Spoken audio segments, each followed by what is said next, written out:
2026ல யாருக்கு ஓட்டு போட போறீங்க?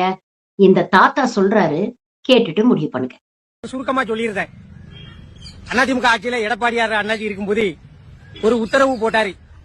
அரசு வேலை வாய்ப்புல கட்டாயம் தமிழ் தேர்வு எழுதணும் அப்படின்னு இருந்ததை மெதுவா நீக்கிட்டாரு.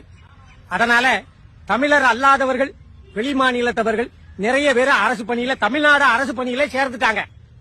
இது ஒரு மிகப்பெரிய ஆபத்தான ஒரு போக்கு. இத திமுக ஆட்சிக்கு வந்த பிறகு மெதுவா ரகசியமா அந்த ஆர்டரை க்ளோஸ் பண்ணி கட்டாய தமிழ் தேர்வு கொண்டு வந்துட்டாங்க. இப்ப அதெல்லாம் தடுக்கப்பட்டிருக்கு. வெளி மாநிலத்திலிருந்து நம்ம தமிழ்நாடு அரசுல பணிபுரிகிற நிலைமை தடுக்கப்பட்டிருக்கு. ஏன்னா இதெல்லாம் திமுக காரன் தான் சொல்லணும், நான் சொல்ல வேண்டிய அவசியம் இல்ல. எனக்கு என்ன நம்ம ஒரு விமர்சனம் பண்ணினா அந்த பையன் இந்த பையனு விமர்சனம் பண்ணுதானுவோ, நம்மள கமாண்ட் பண்ணுதானுவோ, பூரா பேக் ஐடி. என்ன இது அவனு சொல்லணும். ஆனா திமுக காரனுக்கே தெரியாது இந்த உத்தரவு போட்டது. நான் சொல்றேன், இது திமுக வந்த பிறகு செஞ்ச மாபெரும் சாதனை. அப்புறம் 20,000 ரூபாய்க்கு மேல சம்பளம் வாங்குறவா ஸ்கூட்டில போவா வேலைக்கு. என்ன 40,000 ரூபாய் சம்பளம் வாங்குறவா கார்ல கேப் புக் பண்ணி போவா. 60,000-70,000 ரூபாய் சம்பளம் வாங்குறவா டாக்ஸில போவா சொந்த கார்ல.